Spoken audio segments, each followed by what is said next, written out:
All right, so now that we got Chris Paul, this is going to change significantly, I think. I want some nasty. Are we having fun yet?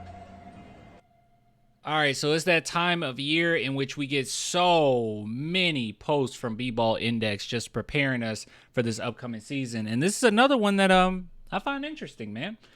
So we're going to take a look at this really quick. This is going to be a super quick video. Let me go ahead and bring this up because I don't do it enough.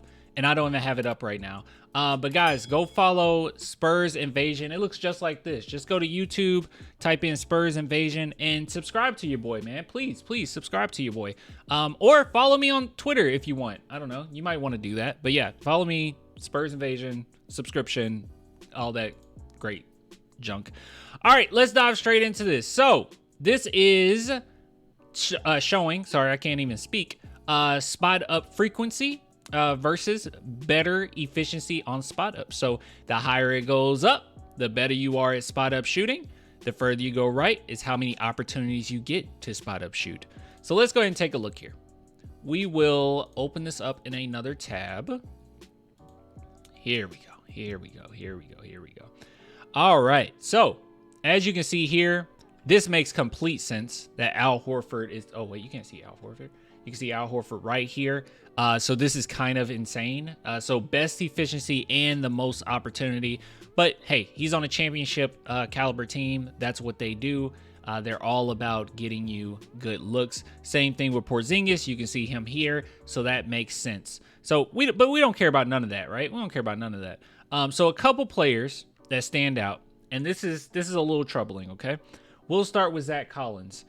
So this past season, we know that Zach Collins wasn't the best. I think that a lot of people make it out that he was like the worst thing in the world or whatever, and he's like so trash, and I don't think that that's the case at all. I just think that Zach was in a very tough situation right now.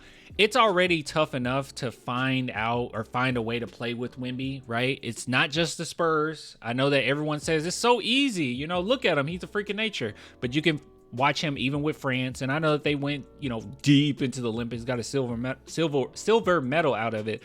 But at the end of the day, it was still difficult for them to even figure him out. And we were asking Zach Collins to start with Wemby, try to facilitate for Wemby at times, right? Like help him out, get him in his spots. Wemby doesn't know what his spots are yet. Help him defensively. We don't know what he's capable of. This is ridiculous, right? So it was really hard for Zach Collins to figure that out. And then he had to come off the bench, and off the bench, it was still, hey, we don't have a legitimate point guard other than Trey Jones, really? Can you help us out a little bit? You know, and I think that it was the statistic. You guys can correct me if I'm wrong. I don't think I'm wrong on this. But it was statistics showing that Zach Collins had one of the most versatile passing in the NBA. I don't know if it was just among bigs. We saw that a while ago. I couldn't find it, but he had a lot of different types of passes that he was making and he was creating. So the Spurs did ask a lot of him. Now during the offseason, they basically told him, hey, look, you're just a shooter now. That's all we need you to do. We know that he's been working on that like crazy, and he's like, okay, this is my role. And it's much easier after having a year next to Wemby to know exactly what the team needs, right? Zach Collins is a high basketball IQ player. I think he is. But at the end of the day, we need him to just spot up and be able to hit those shots when the opportunity presents itself. And I think the addition of Chris Paul is definitely going to help that. And I would expect that his efficiency should increase as well. So I'm hoping that he can have way more spot up frequency and much higher. You can even see here Chet Holmgren, and this is the whole argument with doing the whole Chet versus Wemby thing, is because yes, Chet Holmgren had a lot of shots set up for him. Not to take anything away from him, he's just in a better system. As a player, I still think that he's a tier under Wemby, but he had a lot on his side in that regard, and he didn't have to create for his team that much, and it shows right here.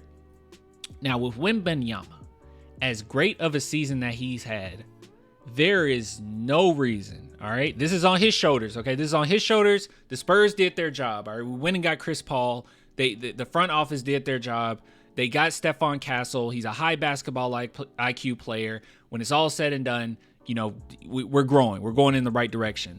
It is on Wemby's shoulders at this point to make his spot up shots, because this efficiency is quite terrible. But this last season, it was tough for him. But he is way too tall, way too unguardable to not get more spot up frequency or spot up shots.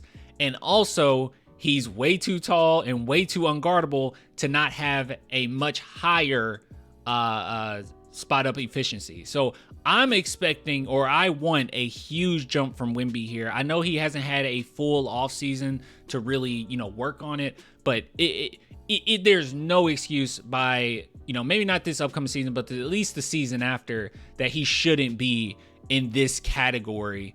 And even if it's less, it should still be up here, because he's just that unguardable. He's just that tough to guard. So he should be up here regardless.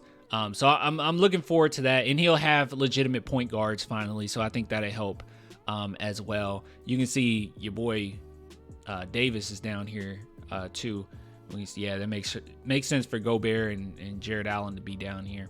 Walker Kessler, but you shouldn't be down there with them. Okay, you should not be down there with them. You should be shooting.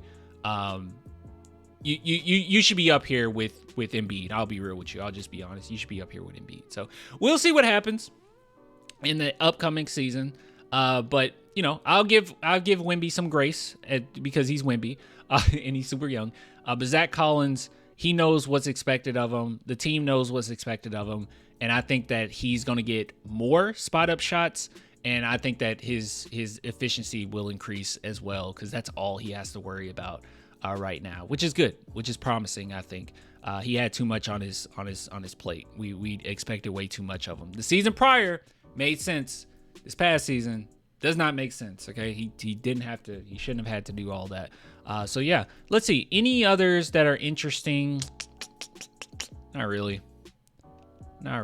Look at Drew Eubanks. I'm so happy that he still gets some minutes here and there. Yep. No, I don't have anything. Really cool that freaking Al Horford's all the way up here. That's stupid impressive.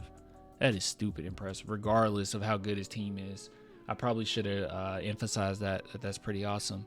But yeah, anyways, guys, please go subscribe to Spurs Invasion, link below. I know I have not uploaded. I actually started back up full-time job. Well, I already had a full-time job, but it was a little easier over the summer. But you know, things are ramping up there. So I got a lot on my plate right now that I'm trying to balance. Not a pity party or anything, you know, I'm happy. But at the end of the day, you know, I still have to like create the script, you know, write all that, get all that edited and stuff. But if you support me, I do appreciate it. Thank you for all the love. I will get with you guys later, man. We're going to have to do a live stream sooner than later. Maybe we can do that. No promises, but maybe Thursday. What am I doing Friday? Yeah. If we did it, it'll have to be Thursday. All right. I'll get with you guys later, man. Bye. Everyone have a great day.